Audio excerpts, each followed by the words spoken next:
Assalamu alaikum my friends, I am Sarfraz Ahmad Akhund, Advocate Supreme Court of Pakistan and President High Court Bar Association सक्कर।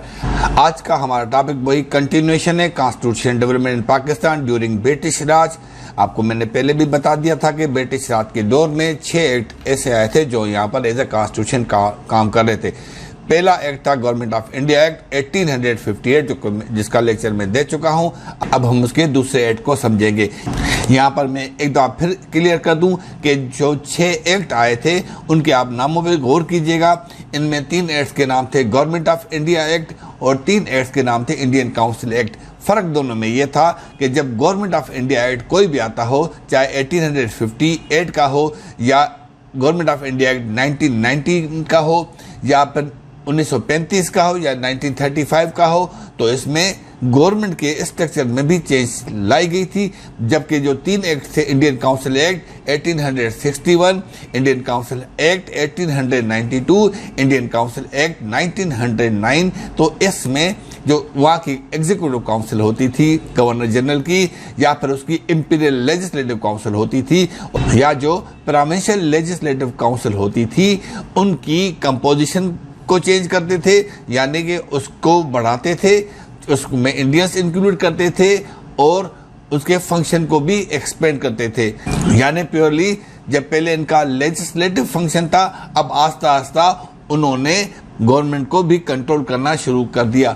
तो ये थी जी constitution development during British राज। तो आज अब अपने topic की तरफ चलते हैं। आज का हमारा टॉपिक है इंडियन काउंसिल एक्ट 1861। जैसा कि नाम से जाहिर है कि ये काउंसिल के बारे में था, और यानी कि ये काउंसिल की कंपोजिशन के बारे में था और इसकी फंक्शन के एक्सटेंशन के बारे में था। इस एक्ट को समझने से पहले उस चीज़ को समझेंगे कि जिसकी वजह से ये एक्ट आया। आपको बताया 1857 में वार ऑफ इंडिपेंडेंस लगी थी, जंग आज़ादी लगी थी, जिसमें नाकामी हुई थी, और उसके बाद ब्रिटिश गवर्नमेंट ने ख़ास तौर पे मुसलमानों के खिलाफ और इंडियंस के खिलाफ सप्रेसिव एटीट्यूड रखा था। 1858 में उस वक्त के लीडर सर सैयद अहमद खान ने एक पम्फलेट या एक किताब लिखी छोटी सी, जिसका नाम ये था रिसालाए इसबाब बगावत Hind, causes of the Indian revolts. इसमें उन्होंने ये मेंशन किया था कि जी सबसे पहले कि जो इंडियन ये रिवॉल्ट था, ये वेल प्लान नहीं था, ये सडन फ्लेयर अप था, ये अचानक हो गया था और इसमें कोई कॉन्स्पिरेसी का एलिमेंट शामिल नहीं था। दूसरा उन्होंने जो सबसे बड़ा रीज़न दिया था कि ये था कि यहाँ आप हुकूमत तो कर रहे हैं, आपको 100 साल से ज़्यादा हो गया है, मगर यहाँ पर आपने लोकल्स को कभी भी लेजिस्लेटिव काउंसिल में मेंबरशिप नहीं दी, नहीं एग्जीक्यूटिव काउंसिल में दी, जिसकी वजह से जो भी लॉज बनते थे आपको पता ही नहीं होता था कि वो एक्सेप्टेबल हैं सोशली या नहीं है।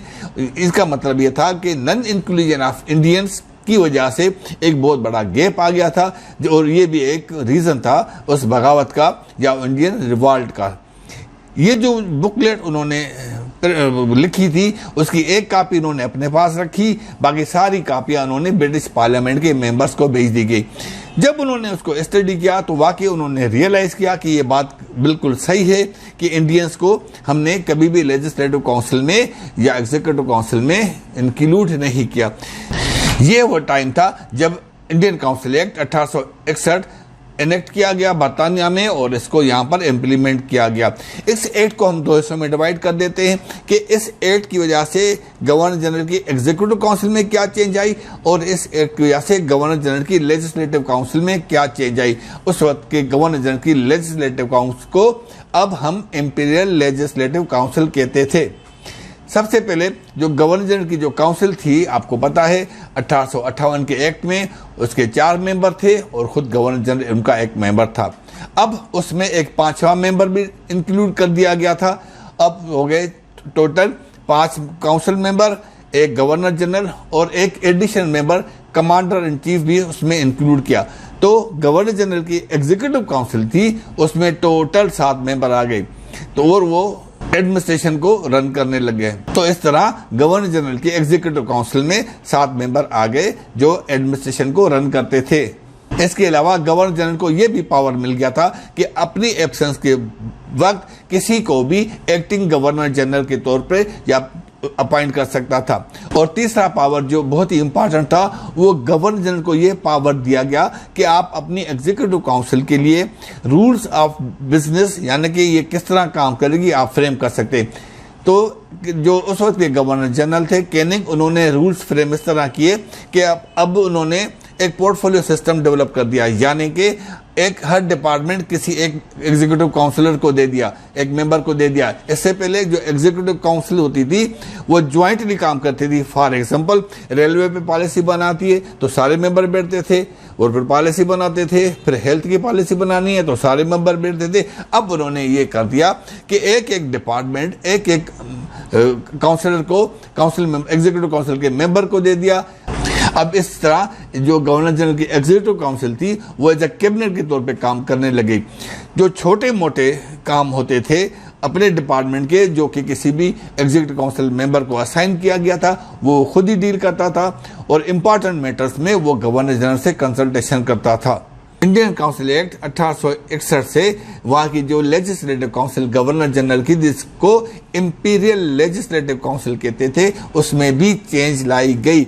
अब कम से कम मेंबर 6 और ज़्यादा से ज़्यादा 12 होते थे, जिनमें ये डिसाइड किया गया कि उनमें से 1/2 यानी आधे नॉन ऑफिशियल्स होंगे। मैं आपको यहाँ बताता चलूँ कि जो पहले लेजिस्लेटिव काउंसिल होती थी या एग्जीक्यूटिव काउंसिल होती थी, उसमें सब ऑफिशियल मेंबर्स होते थे, यानी कोई कमिश्नर हो सकता था, कोई मिलिट्री का अफसर हो सकता था या किसी डिपार्टमेंट का होता था, मगर वो ऑफिशियल्स होते थे। For the first time in the Indian history non official members, जो कि इंडियंस हो सकते थे, कोई लैंडलॉर्ड हो सकता था, कोई एडवोकेट हो सकता था, कोई वेल नोन फिगर हो सकती थी, उसको भी आस्ता आस्ता इंपीरियल लेजिस्लेटिव काउंसिल में इंक्लूड किया गया। और उनकी तादाद जो टोटल तादाद थी, यानी कि कम से कम 6 और ज़्यादा से ज़्यादा 12, तो उसमें आधे कम से कम लोकल नॉन ऑफिशियल्स होते थे। इस एक्ट की सबसे बड़ी इंपॉर्टेंस ये थी कि for the first time in the history of India, British rule या ईस्ट इंडिया कंपनी के रूल में इंडियंस को भी इंक्लूड करने लग गए लेजिस्लेटिव काउंसिल में। आगे चल के आस्ता आस्ता ये उनको एग्जीक्यूटिव काउंसिल में भी इंक्लूड करने लग गए। तो ये शुरुआत हो गई इंडियंस को इंक्लूजन की एडमिनिस्ट्रेशन में। तो इस तरह it was the beginning of the association of the Indians in the administration. Then उसके बाद ये आस्ता आस्ता उनकी तादाद बढ़ाते गए और अल्टीमेटली सेल्फ रूल के तरफ ये सिस्टम चला गया। तो ये था जी सेकंड इंस्टॉलमेंट या इंडियन काउंसिल एक्ट 1861। आगे हम पढ़ेंगे फिर नेक्स्ट लेक्चर में Indian council act 1892। Thank you very much.